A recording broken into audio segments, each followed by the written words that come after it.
4 hours now, and it's been a really good day for us, a really good 24 hours. Got in yesterday, came over, had a little workout, got a lift in, a run in, did a jog through, and then last night had a great barbecue and a little friendly competition with Virginia Tech with regards to a talent show. The host committee's been amazing. The hospitality has been fantastic. We're having a great time so far. We had an excellent practice this morning. I feel like our guys are locked in and ready to go. I think that they learned a lot. I know I learned a lot from last year's bowl experience, and I think we're applying it this year. And you know what? It's just great to be here. The weather's unbelievable. It couldn't be any better. It absolutely couldn't be any better. So there we go. You spoke about last year's bowl experience, the game against Baylor. What exactly did you learn, and what are you playing? What are you changing? Well, we changed our routine a little bit. How we practice.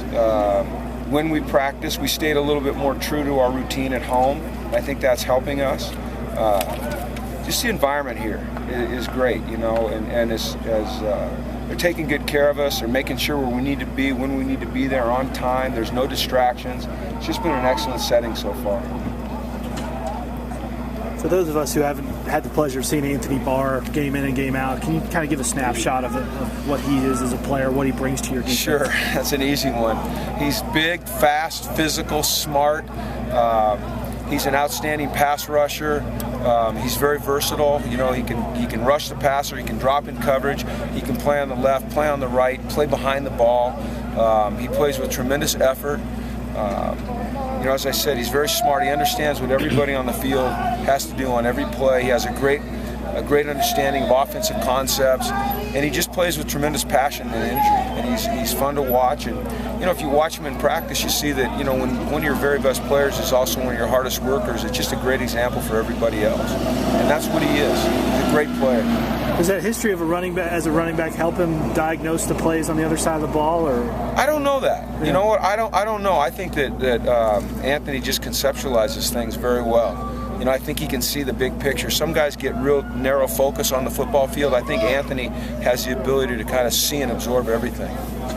What's been the biggest stride you think he's taken in having come back for this senior season? Anthony? Yeah. You know, Anthony is so unselfish. You know, that's the thing. You know, you might think a guy that's coming back for that final year after having such a great year as he did last year would be just after his own numbers. And that is just not the case with Anthony.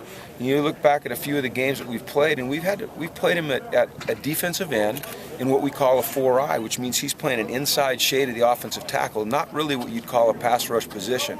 And never one time has he ever complained about it, asked to get out of that scheme. He's just been selfless, and I just think the example that he sets is a great stride, you know, because I don't know that you're always going to find guys that are that unselfish, that are as good as he is, that have really, you know, made a little bit of a sacrifice, I guess you could say, by coming back, and it just shows that his heart's in it, and I really appreciate it, and I know his teammates do. You guys have given up 18 fewer sacks this season compared to last season.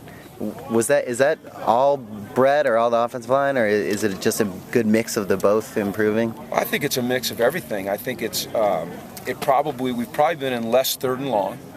Our protection has been good. I'm sure our routes are more precise. You know, there's a better understanding of what we want to do this year, and I really believe that Brett's made better decisions. You know, and that doesn't always mean completing the pass. You know, sometimes the best decision is just get rid of it and punt. You know, you don't like to say that. You don't want to see it too often.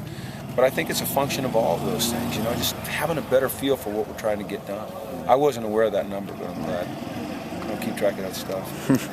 These past 3 weeks, was that especially crucial for the offensive line to get some extra time to gel together? I think it's helped us, yeah. You know, anytime you're playing with the young guys that we are, the 3 true freshmen, just snaps, repetitions, that's what's going to help them get better. They're talented guys. They just need work.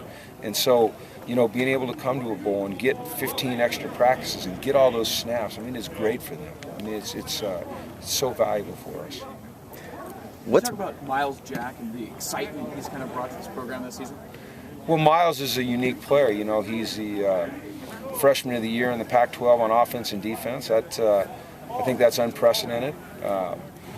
you know, he loves to play football. He plays with a lot of energy and passion. His teammates appreciate him. You know, he's capable of doing amazing things on every play.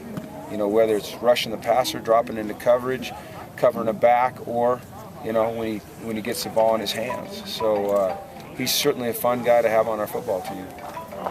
Obviously, they're different players, but do you see any similarities between Miles and AB? Especially? No, they're completely different players. Yeah, Anthony is more of a pass rusher.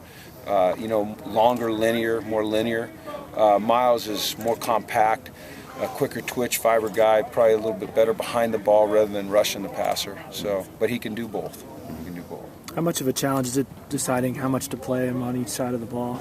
Well, we didn't even make that move until the Arizona game. You know, you don't want to load them up with too much when they're freshmen. You know, you want to put them in a spot and let him learn that spot and excel there.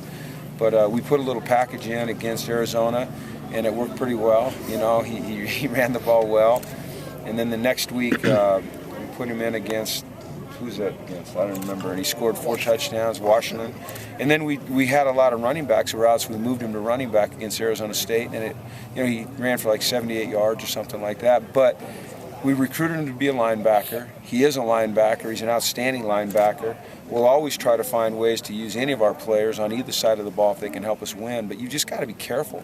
You know, the way the game's played now, the tempo it's played at, the amount of snaps that are played in the game, you know, guys will wear out if you use them too much. Couple more, guys.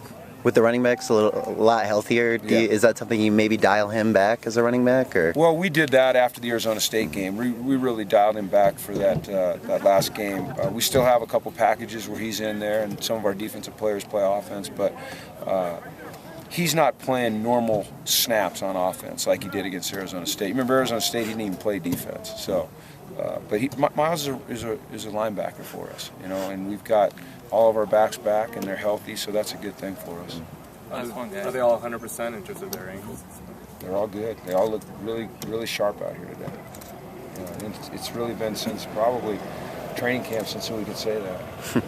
Because Figgy wasn't ready to go early. This is probably the first game that they've all been ready to go. So we'll have to find a way to distribute the workload, get them all reps. Thanks, Coach. Thanks. All right.